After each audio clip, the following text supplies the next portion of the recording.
ಸರ್ವೇಭ್ಯೋ ನಮೋ ನಮಃ. Welcome to Isha predictions. ನಾನು ನಿಮ್ಮ ಈಶಾ. ಇವತ್ತು ಮೇಷರಾಶಿಯವರ ಬಗ್ಗೆ ನೋಡೋಣ.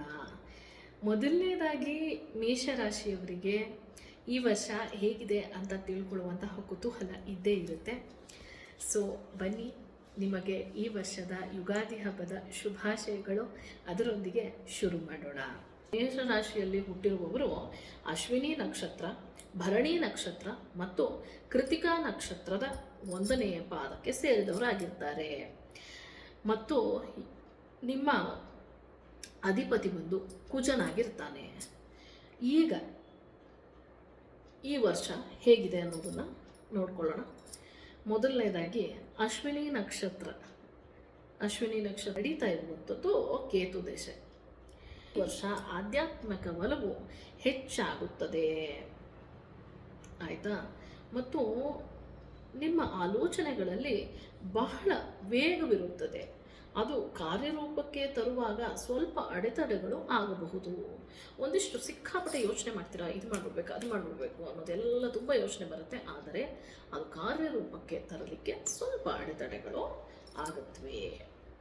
ಮುಂದುವರೆದು ಭರಣಿ ನಕ್ಷತ್ರದ ಮೇಷರಾಶಿಯವರದು ಹೇಗಿದೆ? ಭರಣಿ ನಕ್ಷತ್ರದ ಮೇಷರಾಶಿಯವರಿಗೆ ಈ ವರ್ಷ ಆರ್ಥಿಕವಾಗಿ ಹಾಗೂ ಕೌಟುಂಬಿಕವಾಗಿ ಬಹಳಷ್ಟು ಏರಿಳಿತಗಳನ್ನು ಕಾಣ್ತಾರೆ. ಶುಕ್ರನ ಪ್ರಭಾವ ಅಂದರೆ ಇವರಿಗೆ ಶುಕ್ರ ದಶೆ ನಡೀತಾ ಇದೆ. ಶುಕ್ರನ ಪ್ರಭಾವದಿಂದಾಗಿ ಐಷಾರಾಮಿ ಜೀವನದತ್ತ ಆಕರ್ಷಿತರಾಗ್ತೀರಾ.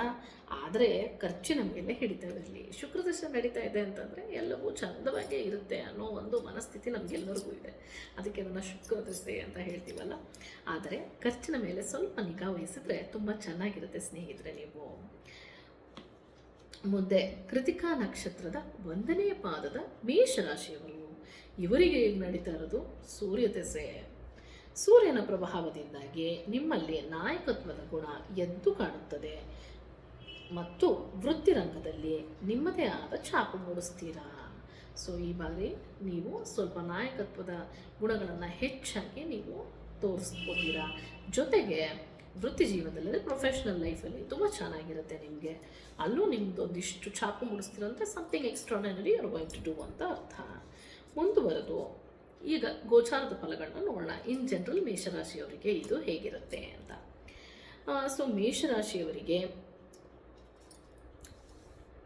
ಈ ವರ್ಷ ಶನಿಯು ನಿಮ್ಮ ಜನ್ಮರಾಶಿಯಿಂದ 12ನೇ ಮನೆಗೆ ಅಂದರೆ ವಯಸ್ಥಾನಕ್ಕೆ ಪ್ರವೇಶ ಮಾಡುತ್ತಿದ್ದಾನೆ.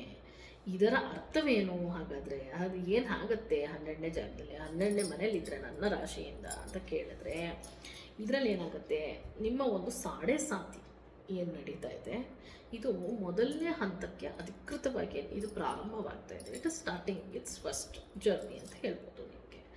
ಸೊ ಇವಾಗ ಈ ಶನಿ ಏನು ಮಾಡಬಹುದು? ಹೆಚ್ಚಾಗಿ ನಿಮ್ಮ ಹತ್ರ ಖರ್ಚು ಮಾಡಿಸ್ತಾನೆ.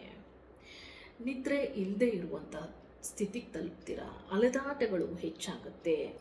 ನೀವು ಊಹಿಸದ ಕಡೆಗಳಿಂದ ಖರ್ಚುಗಳು ಬರುವಂತಹ ಸಾಧ್ಯತೆಗಳು ಹೆಚ್ಚಾಗಿ ಕಾಣಿಸ್ತಾ ಇದ್ದಾವೆ ಗೆಳೆಯರೇ, ಆಯಿತಾ.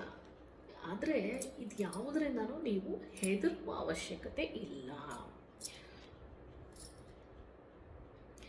ಇಲ್ಲಿ ಒಂದು ಅರ್ಥ ಮಾಡ್ಕೋಬೇಕು, ಶನಿ ನಮಗೆ ಪಾಠವನ್ನು ಕಲಿಸ್ತಾನೆ. ಅದು ತುಂಬ ಕಷ್ಟವಾದ ಸಮಯನೇ, ಒಪ್ಕೋತೀನಿ. ಆದರೆ ನೀವು ಜೀವನದ ಅತಿ ದೊಡ್ಡ ಪಾಠಗಳನ್ನ ಈಗ ಕಲಿತೀರ.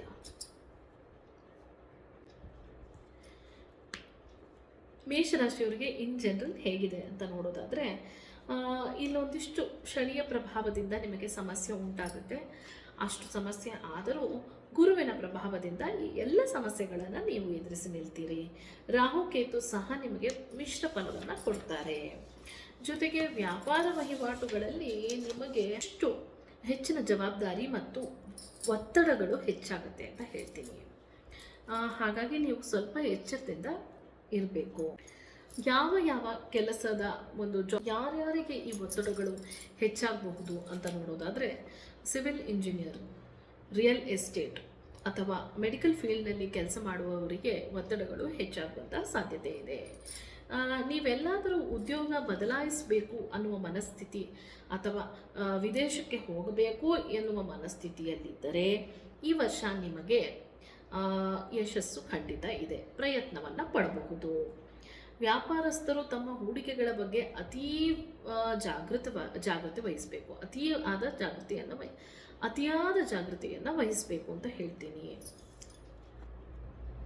ಪಾರ್ಟ್ನರ್ಶಿಪ್ ವ್ಯವಹಾರಗಳು, ಲೆಕ್ಕಪತ್ರಗಳು ಪಾರದರ್ಶಕವಾಗಿರಬೇಕು. ಯಾಕಂದರೆ ಒಂದಿಷ್ಟು ಮೋಸ ಹೋಗುವಂತಹ ಸಾಧ್ಯತೆ ಹೆಚ್ಚಾಗಿ ಕಾಣಿಸ್ತಾ ಇದೆ. ಹಣದ ಹರಿವು ಚೆನ್ನಾಗಿದ್ದರೂ ವ್ಯಯಸ್ಥಾನದಲ್ಲಿ ಶನಿ ಇರುವುದರಿಂದ ಉಳಿಸಲು ಆಗುವುದಿಲ್ಲ. ಆಸ್ಪತ್ರೆ ಖರ್ಚು, ವಾಹನ ರಿಪೇರಿ ಅಥವಾ ಅನಿರೀಕ್ಷಿತ ಪ್ರಯಾಣಗಳಿಗಾಗಿ ಹಣವನ್ನು ನೀವು ವ್ಯಯ ಮಾಡ್ತಾ ಬರ್ತೀರಾ ಅಂತ ಹೇಳಬೇಕಾಗತ್ತೆ. ಹಾಗಾಗಿ ಒಂದಿಷ್ಟು ಬಜೆಟನ್ನು ಹಾಕೊಳ್ಳಿ, ಯಾವುದಕ್ಕೆ ಎಷ್ಟು ನೀವು ಖರ್ಚು ಮಾಡ್ತೀರಾ ಅಂತ. ಹಾಗೆ ಮಾಡಿದಲ್ಲಿ ಇದು ನಿಮಗೆ ಉಪಯೋಗ ಆಗಬಹುದೇನೋ ಅಂತ ಅನಿಸುತ್ತೆ.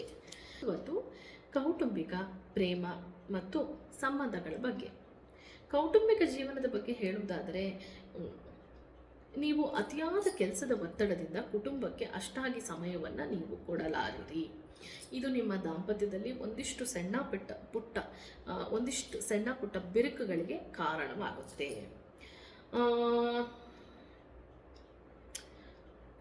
ಒಂದಿಷ್ಟು ನಿಮ್ಮ ಸಂಗಾತಿಯೊಟ್ಟಿಗೆ ಕೂತು ಮಾತಾಡಿದರೆ ಇದು ಬಗೆಹರಿಯುತ್ತೆ. ಆಮೇಲೆ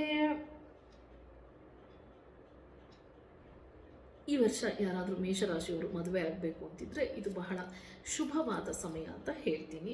ನೀವು ಇದರ ಬಗ್ಗೆ ತುಂಬ ಚೆನ್ನಾಗಿ ಯೋಚನೆ ಮಾಡಿ ಮಾಡ್ಕೋಬಹುದು. ಯಾಕಂದರೆ ಗುರುಬಲ ಇರುವುದರಿಂದ ನಿಮಗೆ ಗುರುಬಲದ ದೆಸೆಯಿಂದ ನಿಮಗೆ ಈಗ ಕಂಕಣ ಬಲ ಕೂಡಿ ಬರುವಂತಹ ಸಮಯ ಬಹಳ ಬಲವಾಗಿದೆ. ಜೊತೆಗೆ ಒಳ್ಳೆಯ ಬಾಳ ಸಂಗಾತಿ ಸಿಗುವಂತಹ ಸಾಧ್ಯತೆಗಳು ಹೆಚ್ಚಾಗಿ ಕಾಣಿಸ್ತಿವೆ. ಪ್ರೇಮಿಗಳಿಗೆ ತಮ್ಮ ಮನೆಯವರನ್ನು ಒಪ್ಪಿಸಬೇಕು ಎನ್ನುವ ಒಂದು ಮನಸ್ಥಿತಿ ಇದ್ದರೆ ಅದನ್ನು ನೀವು ಮಾಡಬಹುದು. ಪ್ರಾಯಶಃ ಅವರು ಒಪ್ಪುವಂತಹ ಸ್ಥಿತಿ ಕಂಡು ಬರ್ತಾ ಇದೆ. ಮತ್ತು ಮದುವೆಯಾಗಿ ಮಕ್ಕಳಿರುವವರು ಮಕ್ಕಳ ಶಿಕ್ಷಣದ ಬಗ್ಗೆ ಹೆಚ್ಚು ಗಮನವನ್ನು ನೀವು ವಹಿಸಬೇಕಾಗುತ್ತೆ ಅಂತ ಹೇಳ್ತೀನಿ. ಟಾರೋ ಕಾರ್ಡ್ ಮೂಲಕ ಈ ವರ್ಷ ಹೇಗಿರುತ್ತೆ ನಾನು ಇದ್ರ ಜೊತೆಗೂ ಹೇಳ್ತಾ ಇದ್ದೀನಿ ನಿಮಗೆ. ಟಾರೋ ಕಾರ್ಡ್ನ ಮೂಲಕ ನೋಡುವುದಾದರೆ ಈ ವರ್ಷ ನಿಮಗೆ ಹೇಗಿರುತ್ತೆ ಅನ್ನೋದನ್ನು ನೋಡುವುದಾದರೆ, ಪ್ರತ್ಯೇಕವಾಗಿ ಮೇಷರಾಶಿಯವರಿಗೆ ಟಾರೋ ಕಾರ್ಡ್ ಮೂಲಕ ಈ ವರ್ಷ ಹೊರಗಿನ ಪ್ರಪಂಚದ ಗದ್ದಲಗಳಿಗಿಂತ ನಿಮ್ಮ ಒಳಗಿನ ಪ್ರಪಂಚದ ಗದ್ದಲಕ್ಕೆ ಹೆಚ್ಚು ಗಮನ ವಹಿಸ್ತೀರಿ. ಆಧ್ಯಾತ್ಮಿಕತೆ ಮತ್ತು ಒಂಟಿತನವನ್ನು ನೀವು ಪ್ರೀತಿಸಲು ಕಲಿಯುತ್ತೀರಿ. ಎಷ್ಟೇ ಕಷ್ಟ ಬಂದರೂ ನಿಮ್ಮ ಆಂತರಿಕ ಶಕ್ತಿ ಮತ್ತು ನಿಮ್ಮಲ್ಲಿರುವ ತಾಳ್ಮೆಯಿಂದ ನೀವು ಈ ವರ್ಷ ಸಾಗಿಸ್ತೀರ ಆರಾಮ್ಸೆ. ಆತುರ ನಿರ್ಧಾರಗಳನ್ನು ತೆಗೆದುಕೊಳ್ಳಬೇಡಿ ಎನ್ನುವುದು ನನ್ನ ಕಾರ್ಡ್ಗಳ ಸಂದೇಶ. ಒಂದು ಡಿಸಿಷನ್ ತಗೋಬೇಕಾದ್ರೆ 10 ಬಾರಿ ಯೋಚಿಸಿ ಈ ವರ್ಷ. ರೇಖಿ ಮತ್ತು ಹೀಲಿಂಗ್ ವಿಚಾರದಲ್ಲಿ ನೋಡುವುದಾದರೆ, ಆರೋಗ್ಯದ ವಿಚಾರದಲ್ಲಿ ನಿದ್ರಾಹೀನತೆ, ವಿಪರೀತ ಆಯಾಸ, ತಲೆನೋವು ಮತ್ತು ಕಣ್ಣಿನ ಸಮಸ್ಯೆಗಳು ನಿಮಗೆ ಕಾಡಬಹುದು. ಮಾನಸಿಕ ಒತ್ತಡ ವಿಪರೀತವಾಗಿರೋದ್ರಿಂದ ಡೆಫಿನೆಟ್ಲಿ ಡೈಜೆಷನ್ ಸಮಸ್ಯೆಯೂ ಬಂದೇ ಬರುತ್ತೆ ನಿಮಗೆ. ಯಾರಾದರೂ ನಿಮ್ಮ ಮನೆಯ ಹತ್ತಿರ ಅಥವಾ ನಿಮಗೆ ಆನ್ಲೈನಲ್ಲಿ ರೇಖಿ ಚಿಕಿತ್ಸೆಯನ್ನು ಕೊಡುವವರಿದ್ದರೆ ನೀವು ಕ್ರೌನ್ ಚಕ್ರ ಮತ್ತು ಮೂಲಾಧಾರ ಅಂದರೆ ಸಹಸ್ರಾರ ಮತ್ತು ಮೂಲಾಧಾರ ಅಂದರೆ ರೂಟ್ ಚಕ್ರವನ್ನು ಸ್ವಲ್ಪ ಮಟ್ಟಿಗೆ ಕ್ಲೆನ್ಸ್ ಮಾಡಿಸ್ಕೊಂಡ್ರೆ ಅಥವಾ ಹೀಲಿಂಗ್ ಮಾಡಿಸ್ಕೊಂಡ್ರೆ ನಿಮಗಾದಷ್ಟು ಸಮಾಧಾನ ಮತ್ತು ತಾಳ್ಮೆ ಸಿಗುತ್ತೆ, ಮಾನಸಿಕವಾಗಿ ಒಂದು ನೆಮ್ಮದಿ ಸಿಗುತ್ತೆ. ಜೊತೆಗೆ ನಿಮ್ಮ ಒಂದು ಇದರ ಪ್ರಕಾರ ರೇಖಿ ಮೂಲಕ ಹೇಳೋದಾದರೆ ಅಮೆಥಿಸ್ಟ್ ಅಥವಾ ಬ್ಲ್ಯಾಕ್ ಟರ್ಮಲಿನ್ ಇವೆರಡನ್ನು ನೀವು ಧರಿಸಬಹುದು ಅಥವಾ ಬಳಸಬಹುದು. ಇದು ನಿಮ್ಮ ಆಯ್ಕೆಗೆ ಬಿಟ್ಟದ್ದು. ಆಗಾಗ ರೇಖಿ ಹೀಲಿಂಗ್ ಮಾಡಿಸ್ಕೊಳ್ಳೋದಾದರೆ ನಿಮ್ಮ ಒಂದು ಆರಾವನ್ನು ಕ್ಲೀನ್ ಮಾಡಿಸ್ಕೊತ ಬಂದರೆ ಒಳ್ಳೆಯದು. ಮುಂದುವರೆದು ಪರಿಹಾರಗಳು. ಸೊ ಏನು ಪರಿಹಾರ ಇದಕ್ಕೆ ಕೊಡ್ಬೋದು ಅಂತ ನೋಡುವಾಗ, ಶನಿ 7.5 ನಡೀತಾ ಇದೆ ಅಂತ ನಾನು ಹೇಳಿದೆ. 7.5 ನಡೀತಾ ಇರೋದ್ರಿಂದ ಶನಿಯ ಪ್ರಭಾವ ನಿಮ್ಮ ಮೇಲೆ ಹೆಚ್ಚಾಗಿ ಇರುವುದರಿಂದ ಶನಿಯ ಒಂದು ದೇವಸ್ಥಾನಕ್ಕೆ ನೀವು ಭೇಟಿ ಕೊಡುವುದು, ಎಳ್ಳು ದೀಪವನ್ನು ಹಚ್ಚುವುದು ಇದೆಲ್ಲವೂ ಸಾಕಷ್ಟು ನೆಮ್ಮದಿ ಶಿವನ ಒಂದು ಆರಾಧನೆ ಜೊತೆಗೆ ದಕ್ಷಿಣಾಮೂರ್ತಿಯ ಆರಾಧನೆಯನ್ನು ಮಾಡ್ಕೋಬಹುದು. ಕುಜದೋಷದ ಶಾಂತಿಗಾಗಿ ಮಂಗಳವಾರ ಸುಬ್ರಹ್ಮಣ್ಯ ಸ್ವಾಮಿಯ ದರ್ಶನ ಮಾಡಿ ಅಥವಾ ಕೆಂಪು ವಸ್ತ್ರ ಅಥವಾ ತೊಗರಿ ಬೇಳೆಯನ್ನು ದಾನ ಮಾಡಿ. ಬೀದಿ ನಾಯಿಗಳಿಗೆ ಅಥವಾ ಗೋಶಾಲೆಯ ಇದ್ದರೆ ಮನೆ ಹತ್ತಿರ ಅಥವಾ ಎಲ್ಲಾದರೂ ಅಲ್ಲೊಂಚೂರು ಆಹಾರ ನೀಡಿ. ಎರಡರಲ್ಲಿ ಒಂದು, ನಿಮಗೆ ಯಾವುದಾಗುತ್ತೆ ಅದನ್ನು ಮಾಡಿ ಸ್ನೇಹಿತರೆ. ಮಾಡುವುದನ್ನು ಮನಸ್ಸಿಟ್ಟು ಸಂಕಲ್ಪದಿಂದ ಮಾಡಿ. ಒಂದು ಒಳ್ಳೆಯ ಸಂಕಲ್ಪ, ಭಗವಂತ ನನ್ನೊಟ್ಟಿಗಿದ್ದು ನನ್ನನ್ನು ಈ ಒಂದು ಕಷ್ಟಗಳಿಂದ ಪಾರು ಮಾಡಲಿ, ಈ ಥರದ್ದು ಒಂದು ಏನಾದರೂ ಸಂಕಲ್ಪ ಸ್ಟ್ರಾಂಗ್ ಆಗಿರಬೇಕು. ನನಗೆ ಕಷ್ಟನೇ ಬರಬಾರ್ದು ಅನ್ನೋದು ಸಂಕಲ್ಪ ಅಲ್ಲ, ಕಷ್ಟ ಬರಬೇಕು. ಕಷ್ಟ ಬಂದಾಗಲೇ ಮನುಷ್ಯನ ಜೀವನದ ಎಲ್ಲ ಏರಿಳಿತಗಳು ಮತ್ತು ಜೀವನ ಏನು ಅಂತ ತಿಳ್ಕೊಳ್ಳೋದು ಸಾಧ್ಯ. ನಾವು ಕಷ್ಟ ಬರಬಾರ್ದು ಅಂತ ನಾವು ಯಾವತ್ತು ಭಗವಂತನನ್ನು ಕೇಳ್ಕೋಬಾರ್ದು. ಬರಲಿ ಕಷ್ಟ, ಅದನ್ನು ಎದುರಿಸೋ ಶಕ್ತಿ ಕೊಡು ಭಗವಂತ ಅಂತ ಕೇಳ್ಕೊಳ್ಳೋಣ. ನಿಮಗೆ ನನ್ನ ಬಳಿ ನಿಮ್ಮ ಜಾತಕವನ್ನು ತೋರಿಸುವಂತಹ ಆಸಕ್ತಿ ನಿಮಗಿದ್ರೆ ದಯವಿಟ್ಟು ನಮಗೆ ಕಾಲ್ ಮಾಡಿ ಅಪಾಯಿಂಟ್ಮೆಂಟ್ ತಗೊಂಡು ಬನ್ನಿ. ಕಷ್ಟಗಳಿಗೆ ಸುಲಭವಾದ ಪರಿಹಾರವನ್ನೇ ಹೇಳ್ತೀನಿ ಸ್ನೇಹಿತರೆ. ಯಾವುದು ಕಷ್ಟಕರವಾದ ಪರಿಹಾರವಿಲ್ಲದೆ ಸುಲಭವಾಗಿ ಏನಾಗುತ್ತೋ ಅದನ್ನು ನಿಮ್ಮ ಕೈಯಲ್ಲಿ ಮಾಡುವಂತಹ ಕೆಲಸವನ್ನೇ ನಾನು ಹೇಳ್ತೇನೆ. ನಾನು ಟ್ಯಾರೋ ಕಾರ್ಡ್ ರೀಡಿಂಗ್ ಸಹ ಮಾಡ್ತೇನೆ, ಕಬಡ್ಡಿ ಶಾಸ್ತ್ರವನ್ನು ಸಹ ಹೇಳ್ತೇನೆ, ನಿಮ್ಮ ಜಾತಕವನ್ನು ಸಹ ನೋಡಿ ಹೇಳ್ತೇನೆ. ಜೊತೆಗೆ ನನ್ನ ಕ್ಲಾರವಾಯನ್ಸ್ ಕೂಡ ನನ್ನೊಟ್ಟಿಗಿರುತ್ತೆ. ನಾನು ಅದನ್ನೂ ಸಹ ನೋಡಿ ನನ್ನ ಒಂದು ವಿಷನ್ಸ್ ಏನು ಬರುತ್ತೆ ಅದರ ಬೇಸಿಸ್ ಮೇಲೆ ಕೂಡ ನಾನು ಪ್ರಿಡಿಕ್ಷನ್ನ ಮಾಡ್ತೇನೆ. ಹಾಗೆ ಆಸಕ್ತರು ಕೆಳಗೆ ನಾನು ಏನು ಡಿಸ್ಪ್ಲೇನಲ್ಲಿ ನಂಬರ್ ಹೋಗ್ತಾ ಇದೆ ಆ ನಂಬರಿಗೆ ಕಾಲ್ ಮಾಡಿ ನಿಮ್ಮ ಒಂದು ಅಪಾಯಿಂಟ್ಮೆಂಟ್ನ ತಗೊಳ್ಳಿ. ಆಫ್ಲೈನ್ ಆಗಲಿ ಆನ್ಲೈನ್, ನೀವು ಇಲ್ಲೇ ನೇರವಾಗೂ ಬರಬಹುದು. ಇಲ್ಲವಾದಲ್ಲಿ ನೀವು ಆನ್ಲೈನ್ ಫೋನಿನ ಮೂಲಕವೂ ಸಹ, ನೀವು ಆಡಿಯೋ ಕಾಲ್ ಮೂಲಕ ಸಹ ಅಥವಾ ವಿಡಿಯೋ ಕಾಲ್ ಮೂಲಕ ಸಹ ನೀವು ಪರಿಹಾರವನ್ನು ಕಂಡುಕೊಳ್ಬಹುದು. ಹಾಗಾಗಿ ಮೇಷರಾಶಿಯವರಿಗೆ ಈ ವರ್ಷ ಹೀಗಿರುತ್ತೆ ಅಂತ ಹೇಳ್ತಾ ಈ ನನ್ನ ವಿಡಿಯೋವನ್ನು ಮುಗಿಸ್ತಾ ಇದ್ದೀನಿ. ಧನ್ಯವಾದಗಳು.